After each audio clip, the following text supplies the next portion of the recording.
오늘도 주의 말씀 앞에 함께 서게 되어 여러분 모두 주의 이름으로 사랑하고 축복합니다. 하나님 말씀 전도서 8장 7절과 8절입니다. 사람이 장래일을 알지 못하나니 장래일을 가르칠 자가 누구이랴. 바람을 주장하여 바람을 움직이게 할 사람도 없고 죽는 날을 주장할 사람도 없으며 전쟁할 때를 모면할 사람도 없으니 악이 그의 주민들을 건져낼 수 없느니라. 아멘. 오늘은 인생의 교훈 9번째로 믿음이 필요한 이유라고 하는 주제로 말씀을 나누도록 하겠습니다. 살다 보면 우리에게 감당하지 못할 많은 그런 위기와 어려움들이 있습니다. 그럴 때 우리 인생에 수고하고 무거운 짐을 대신 져주시는 주님이 계시다라는 사실을 많은 사람들이 알지를 못해요. 심지어 예수 그리스도를 믿는다고 하는 사람들조차 그 수고하고 무거운 짐을 올려놓고 맡겨놓는 법을 모르고 주님이 주시는 은혜와 평강을 누리는 법을 알지를 못할 때가 많이 있습니다. 그만큼 고난이 우리를 짓누르기 때문에 길을 보지 못하는 것이에요. 보이지가 않아요. 내가 당황하고 사고가 나고 어려움이 닥치면 옆에 사람들의 말이 안 들어오고 또 다른 것들을 분별할 수 있는 능력이 떨어지게 되는 것이에요. 그런 이와 같은 상황에서도 우리에게 믿음을 갖는다라고 하는 것은 모든 환경을 뛰어넘는 가장 중요한 우리의 힘이 되고 능력이 되는 것이기 때문에 성도들은 위기를 만나도 호랑이에게 잡혀가도 정신만 차리면 살 수 있다는 것처럼 어떤 위기가 닥쳐와도 믿음의 시작과 완성이신 예수님을 바라보면 우리 안에 믿음을 시작하신 분이 주님이세요.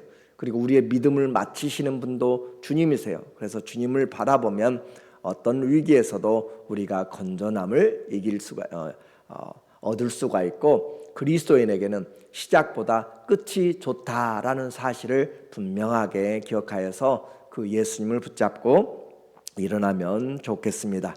성도는 시작보다 끝이 좋다는 사실을 늘 기억하고 창조의 섭리를 따라서 하나님 우리에게 영원을 사모하는 그런 마음을 주셨어요. 섭리의 그 섭자는 손수에 들을 귀자가 3개가 들어가요. 그러니까 하나님의 말씀을 들어야 듣고 우리 귀로 듣고 마음으로 듣고 우리의 몸으로 영혼이 들을 때 하나님의 그 일들이 이루어져 가는 것이에요.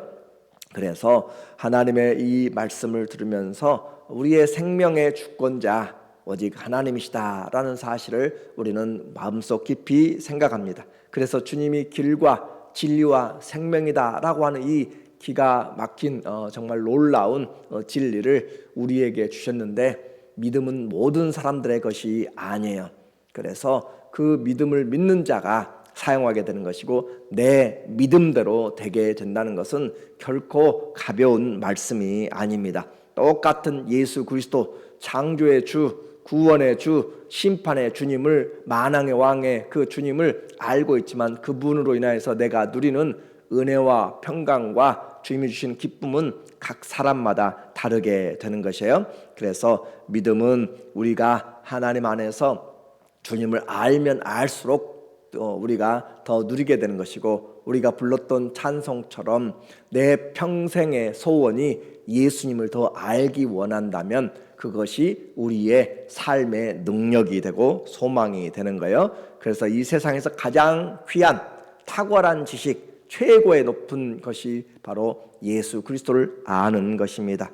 오늘 빌립보서 3장 8절에 보면은 바울의 고백처럼 또한 내가 모든 것을 해로 여김은 내 주 그리스도 예수를 아는 지식이 가장 고상하기 때문이라. 예수님을 아는 지식이 가장 고상하다 그러면 최고의 지식이란 그 말이에요. 그래서 그 최고의 지식이기 때문에 초등학교의 지식 또 중학교, 고등학교, 대학교, 대학원 그런 모든 것들을 다 뛰어넘는 것이에요. 이 세상 초등학문의 모든 것을 뛰어넘기 때문에 절대적인 진리가 되고 최고의 지식. 그래서 그 예수 때문에 내가 그를 위하여 모든 것을 잃어버리고 배설물로 쓰레기로 여김은 그리스도를 얻고 그 안에서 발견되려 함이니. 우리는 이와 같은 분명한 진리를 알고 있으면서도 그 진리 앞에 내가 내 것으로 고백하고 나가서 힘을 얻는 사람들은 많지 않다라는 것이에요. 오늘 우리에게 왜 믿음이 필요한가? 그것은 믿음이 없이는 하나님을 기쁘시게 할 수 없고, 믿음이 없이는 세상을 이길 수 없고, 믿음이 없이는 고난 중에 쓰러지기 때문에 그렇습니다. 이제 더 분명하게 오늘 본문 전도서를 통하여서 인생의 탐구자가 우리에게 말해주는 왜 믿음이 필요한가라는 것이에요. 첫 번째는 때와 일들의 장래를 모르기 때문에 그렇습니다. 전도서 8장 6절에 보면 무슨 일이든지 때와 판단이 있으므로, 우리는 이미 3장에서 보았어요. 날 때가 있고 떠날 때가 있고 심을 때가 있고 뽑을 때가 있고 또 우리에게 여러 모일 때가 있고 해칠 때가 있고 여러 하나님의 경우를 14가지의 상황을 이야기하면서 다 세상의 만사의 때가 있음을 이야기했습니다. 사람에게 임하는 화가 심함이라. 하나님의 그 때가 있다. 그리고 그 때의 주인이, 주권자가 바로 하나님이시다라고 그렇게 한 것을 우리에게 말했어요. 그래서 우리가 하나님을 믿어야 될 첫 번째 이유는 우리의 장래를 모르기 때문에 그렇다라고 이야기했어요.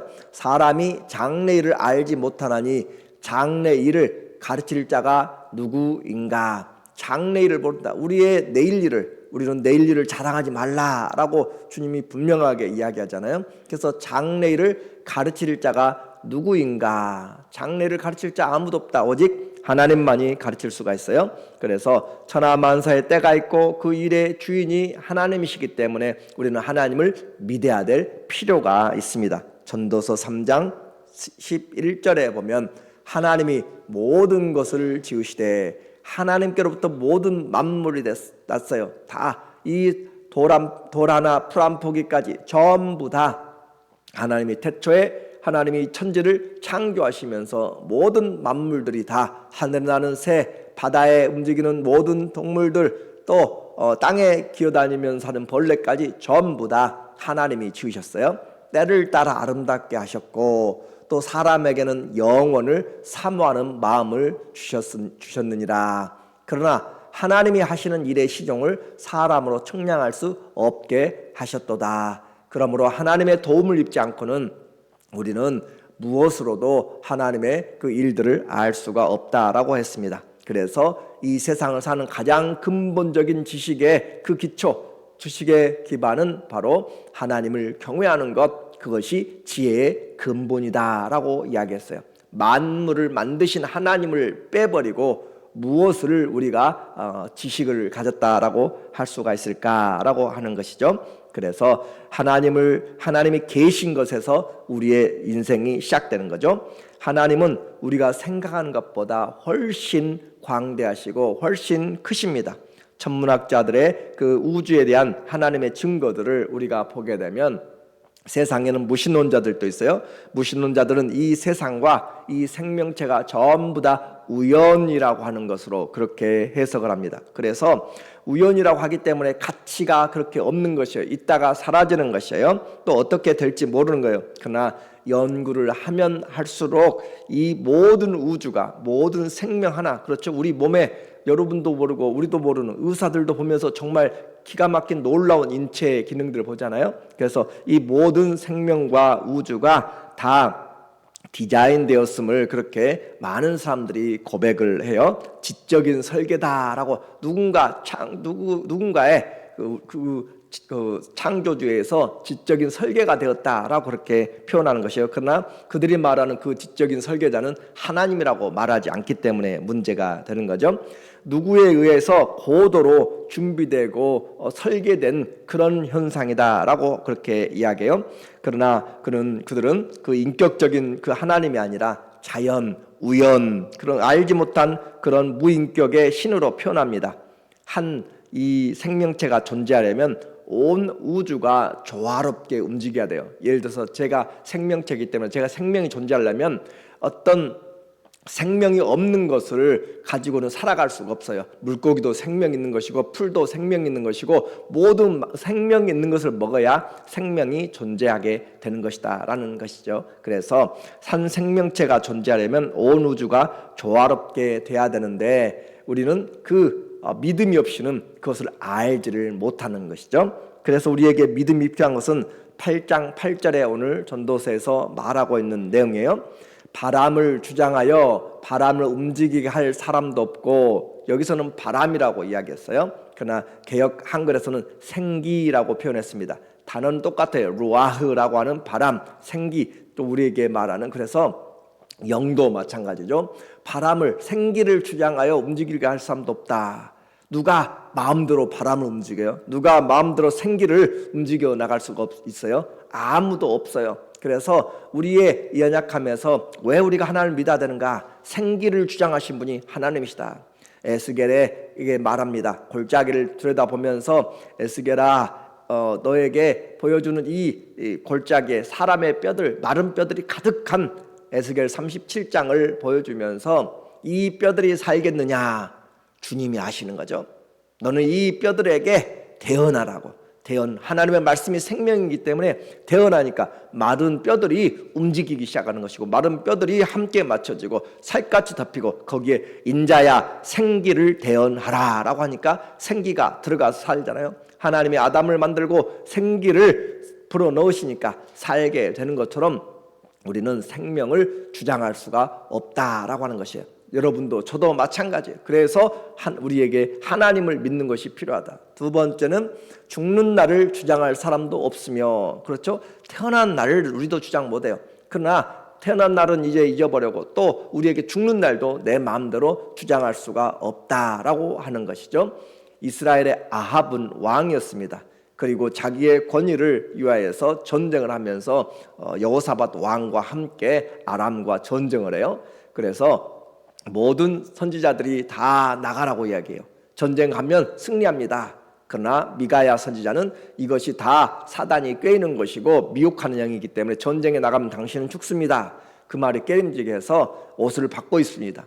그래서 여호사밧 왕에게 당신은 왕복을 입고 나가고 나는 군인들과 함께 같이 옷을 변장을 하고 그 일반 군인들처럼 그렇게 나가겠습니다 라고 약은 수를 쓰던 거죠. 그렇게 전장에 나가서 전쟁이 하루 종일 벌어지는데 우연히 쏜 것 같은 그 화살이 자기의 그 갑옷을 갑옷을 그렇게 기운 그 사이 틈을 파고 들어와서 그가 그날 저녁에 죽게 되는 것이에요. 화살 누가 쏜지도 몰라요. 그런데 자기는 변장하고 들어갔지만 그 화살이 와서 죽게 되는 하나님의 말씀을 이루어지는 것이에요. 우리 마음대로 죽는 날을 주장할 수 없습니다. 왕이라도 마찬가지예요. 그래서 우리에게 왜 믿음이 필요해요?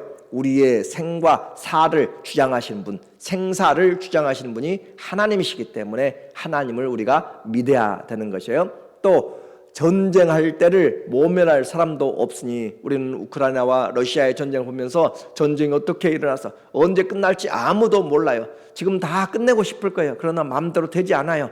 그리고 전쟁은 하나님께 속하였다라고 하는 것이고 하나님이 움직여 나가는 것이에요. 물론 죄를 통하여서 하나님이 심판하는 과정이기 때문에 하나님이 악을 퍼치고 또 죄를 행하시는 하나님은 아니세요. 그러므로 전쟁할 때를 모면할 사람도 없으니 그 수많은 총알에서 그 미사일에서 또 칼과 창에서 언제 어디서 터질지 모르는 그런 지뢰와 부비출업에서 사람들의 그런 위협에서 전쟁을 모면할 수도 없다. 또 우리에게 왜 하나님이 필요해요? 악이 그의 주민들을 건져낼 수는 없느니라. 사람들의 능력으로는 절대 구원을 이룰 수가 없어요. 모든 사람이 죄를 범하였으면 하나님의 영광에 이르지 못하는 죄인이기 때문에, 악이 사람을 구원할 수 없기 때문에, 그래서 우리는 주님이 필요해요. 어떻게 구원을 얻어요? 믿음으로 구원을 얻기 때문에. 그래서 우리에게 믿음이 필요합니다. 여러분이 이제 한번 생각해 보세요. 나는 하나님이 없이도 살아갈 수 있다, 믿음 없이도 산다라고 하는 사람들은 자기의 생기를 주장할 수 있어야 돼요. 내가 죽는 날을 내 마음대로 주장할 수 있어야 돼요. 전쟁이라든지 재난 가운데서 내 마음대로 그것을 모면할 능력이 있어야 돼요. 그리고 악으로 죄악 가운데 모든 사람이 죄인인데 하나님의 영광에 이르지 못하는데 자기 마음대로 하나님의 그 영생을 얻을 수 있는 사람이 있다면 하나님을 굳이 안 믿어도 될 것 같습니다. 그러나 어떤 인생도 이와 같이 하나님께서 지어놓은 이 삶에서 벗어나지를 못한다라고 하는 것이죠. 그래서 우리는 이와 같은 하나님의 말씀을 보면서도 여전히 인생이 내게 있는 줄로 착각하고 그렇게 살아가면 안 되는 것이에요. 지혜는 하나님 안에 있는 그분의 때를 바라보면서 그분을 경외하는 것이 이제 우리에게 평안이 있고 은혜가 있게 됩니다. 8장 1절에 보면 누가 지혜자와 같으며 누가 사물의 이치를 아는 자이랴.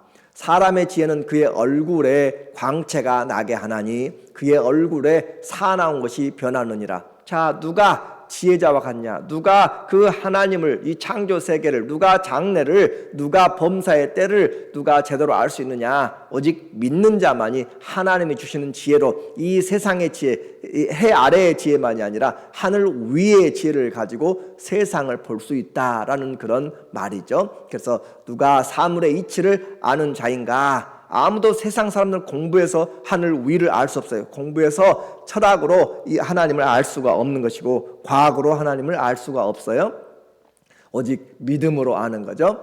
사람의 지혜는 그의 얼굴에 광채가 나게 하나니 그래요. 우리에게 참된 지식이 들어오면 진리가 너희를 자유케 하리라. 그러므로 그 진리 안에서 우리는 참된 평화를 얻게 되고 여러분은 어떤 우상이나 수많은 그런 악한 영들에게든지 어떤 권세들에 대해서 우리는 두려움이 없습니다. 얼굴에는 우리에게 광채가 나타난다. 예수 그리스도를 아는 그 하나님을 아는 그 빛을 우리에게 비춰 주셨잖아요. 그래서 우리에게 그 하나님을 아는 지혜와 지식이 우리의 영혼을 비춰 주셔서 우리는 그 얼굴에는 하나님을 표현할 수 있도록 그리고 세상을 진리 안에서 넉넉히 강하고 담대하라. 두려워하지 말라. 내가 너와 함께함이라 하는 그런 하나님의 그 지혜의 말씀이 우리의 얼굴에 나타나게 됨으로써 성도들의 얼굴은 전도할 수 있는 가장 좋은 것입니다. 우리 얼굴이 예수 믿으면서 온갖 슬픔과 온갖 세상의 것들을 다 짊어지고 살아간다면 우리 자신에게서도 힘들어요. 주님은 우리에게 수고와 슬픔뿐인 삶인 줄 알아요.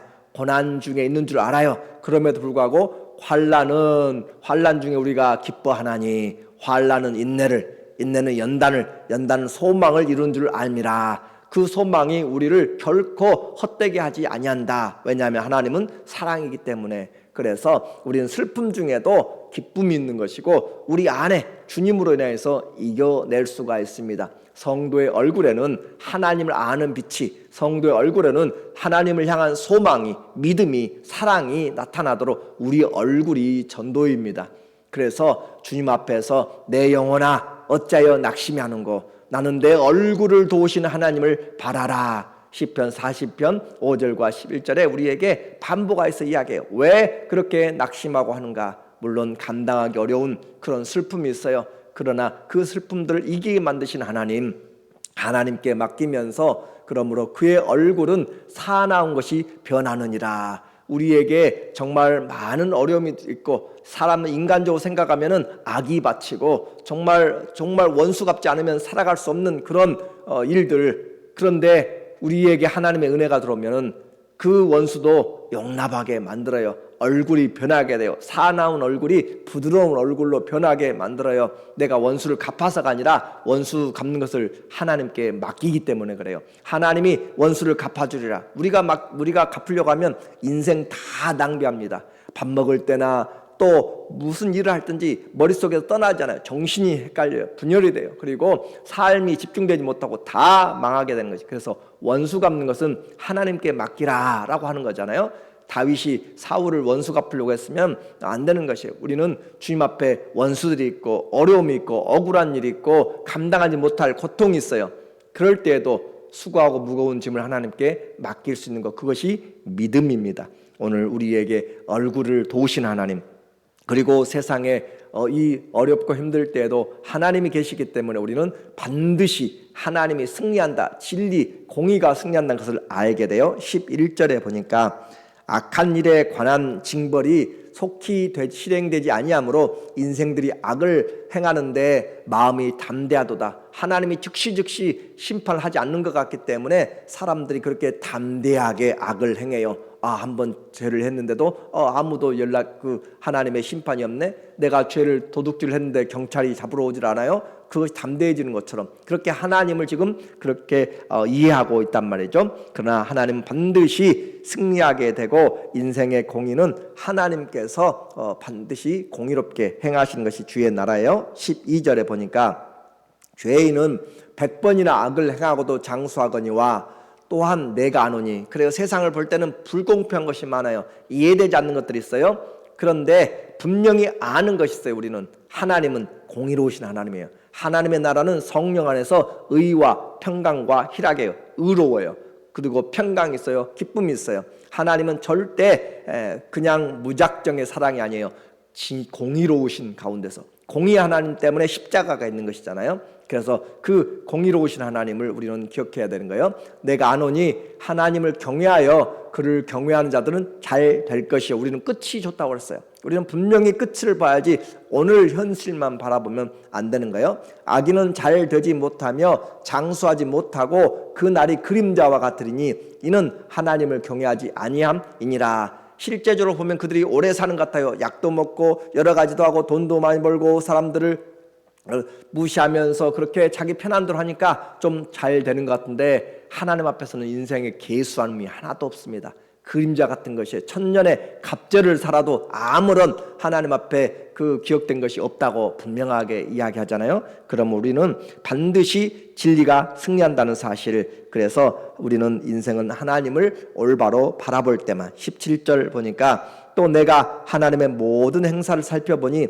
해 아래에서 행해지는 일을 사람이 능히 알아낼 수 없도다. 사람이 아무리 애써 알아보려고 할지라도 능히 알지 못하나니 비록 지혜자가 아노라 할지라도 능히 알아내지 못하리라. 다 알아내지 못하는 것이에요. 우리에게 이 8장에서 뛰어나다고 생각하는 인생, 아무리 해도 자기 생명조차도 알지를 못합니다. 그러므로 우리에게는 믿음이 필요합니다. 하나님의 주권입니다. 하나님이 우리를 신묘막측하게 지으실 뿐만 아니라 온 우주를 그리고 영원부터 영원까지 하나님이 다스리십니다. 그 창조주 손에 주의 우리를 맡기는 것, 그것이 믿음이에요. 그 믿음이 없이 우리는 죽음의 그 요단강을 건너갈 수가 없어요. 이사야의 선지자의 외침을 우리가 들으면서 말씀을 정리합니다. 이사야 45장 18절에 대저 여호와께서 이같이 말씀하시되 하늘을 창조하신 이 그는 하나님이시니. 우리가 하늘을 볼 때마다 창조주가 계심을 믿어야 돼요. 그것이 믿음이라고 했어요. 그리고 그가 땅을 지으시고 그것을 만드셨으며 그것을 견고하게 하시되 혼돈되게 창조하지 아니하시고 사람이 거주하게 그것을 지으셨으니. 그러니까 온 세상은 사람이 살 수 있도록 하나님 만드셨어요. 산소도 하나님이 우리에게 창조하셔서 우리는 우주만, 이 지구만 떠나면 숨도 못 쉬고 죽어가게 되는 것이에요. 하나님이 우리에게 가장 아름답게 만드셨고 나는 여호와라 나 외에 다른 이가 없느니라. 하나님이 우리에게 주님이시다 그렇게 이야기해요. 다시 이야기합니다. 그의 외침을 이사야 45장 5절과 6절에서 말하고 있어요. 나는 여호와라 나 외에 다른 이가 없나니 나 밖에 신이 없느니라. 너는 나를 알지 못하였을지라도 나는 내 운명의 인생의 띠를 동일 것이요 해 뜨는 곳에서든지 지는 곳에서든지 나 밖에 다른 이가 없는 줄을 알게 하리라. 나는 여호와라 다른 이가 없느니라. 45장에 반복해서 계속 외치는 소리는 나 외에 창조주가 없다, 나 밖에 구원자가 없다라는 소식이에요. 오늘 믿음은 아무나 믿는 것이 아니라 하나님을 아는 자, 그리고 하나님 앞에 믿음으로 주님이 계신 것을 아는 자들이 하나님을 기쁘시게 하고 세상을 승리할 수 있습니다. 저와 여러분 모두가 창조의 주님 오직 한 분이신 하나님으로 인하여서 고통과 어려움과 이해되지 않는 가운데서도 오직 믿음의 길을 잘 걸어가심으로 승리하시는, 끝이 좋은 하나님의 사람들 되시기를 예수님의 이름으로 간절히 축원합니다. 아멘. 기도하겠습니다. 하나님 아버지, 힘들고 어려운 일들이 많아도 만물의 주권자 되시고 모든 일들을 합력하여 선을 이루시는 그 하나님으로 인해서 맡기고 감사합니다. 힘들고 어려운 중에도 감사할 수 있고 찬송할 수 있고 기도할 수 있고, 하나님 우리에게 주신 이 은혜가 믿음입니다. 이 믿음으로 세상을 이기게 하여 주시고 내게 당한 모든 것들 주님 앞에 맡김으로 믿음으로 승리하도록 도와주시옵소서. 우리를 합력하여서 가장 좋은 것들로 응답하실 예수님의 이름으로 감사하며 기도합니다. 아멘.